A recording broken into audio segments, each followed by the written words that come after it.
He's been writing and performing songs for decades, but Marty Rhone has turned his tune towards helping our Aussie farmers through music. This year, he released his medley of two iconic songs. Have a listen. West Virginia, Mountain Mama, take me home, country roads. On the road again, like a band of gypsies, we go down the highway. We're the best of friends, insisting that the world keeps turning our way. Marty, welcome to the Ange, Rob and Robbo show. Hi, Ange. Great pleasure to be with you all. And you as well. I've got to ask you, first of all, what was it about these two songs that connected with those devastating bushfires? Well, the interesting thing was I was actually in the US when this story started 12 months ago, over 12 months ago now, and I was doing some gigs in Los Angeles at the Cowboy Palace. And the band members were all Americans, some great American players, some of them music legends in their own right. And they saw the story. They saw what was going on in Australia, the fact there'd been a drought, and now you had these devastating bushfires. And Chad Watson, the band leader, said to me, he said, Marty, why don't we do a fundraiser next time we do the Cowboy Palace? And I said, great, Chad. So we did the fundraiser, and after that went so well, we did a couple of more fundraisers.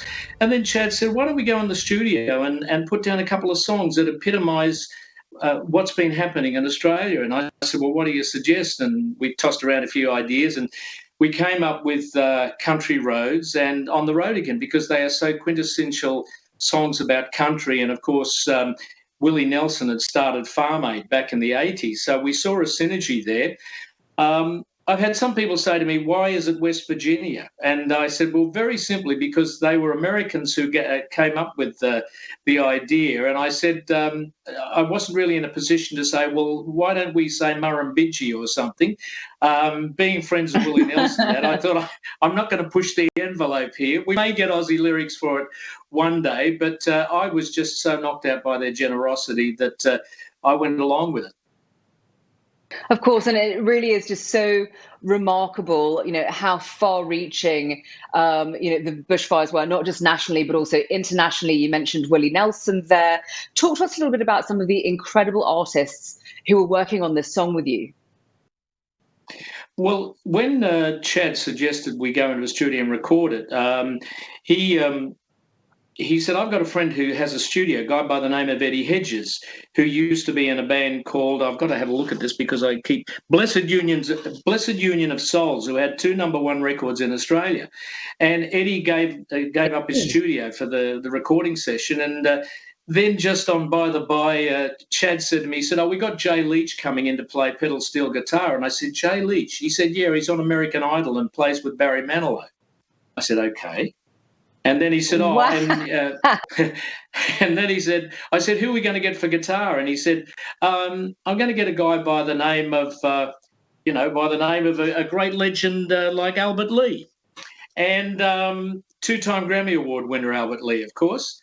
And I arrived at the studio, and Albert was just in the other studio tuning up at everything. He'd driven at his own expense all the way over Los Angeles from quite a way out, came in, put down his guitar piece, his magnificent guitar solo, he plays on it, hopped in his car and went back. And we're talking about legends here. We're talking about a guy who's played with Eric Clapton, Deep Purple, George Harrison, the Beatles, everybody, the Rolling Stones, and such an unassuming guy. And I was just wandering around the studio with my mouth open thinking, how generous are these people? But they were really taken aback, Ange, by what was happening in Australia because they were seeing the footage on television in the US. Absolutely. And it's just such a cohesive experience. Of course, everybody always asks, how does music bring so many people together? But that's exactly what you've done over a career spanning so many decades. You've released hit singles, stage here and internationally, acted on telly. What's been your career highlight? It might be really difficult to pinpoint one, but I'm still going to ask. I think probably undoubtedly The King and I with Yul Brynner at the London Palladium. The experience of working Wow. with a true of working with a true Hollywood superstar, who people have often said to me, "What was Yul Brynner like?" And all I can tell you is that he had the most amazing charisma. When Yul Brynner was on stage, nothing else mattered. He just had this incredible presence about him, and I had the good fortune to actually be on the stage with him, just a matter of feet away from him, and learning from him every night. And in such a magnificent theatre like the Palladium with the 52-piece orchestra playing for you, it doesn't really get much better than that. No, I cannot imagine how it possibly would. But you know what?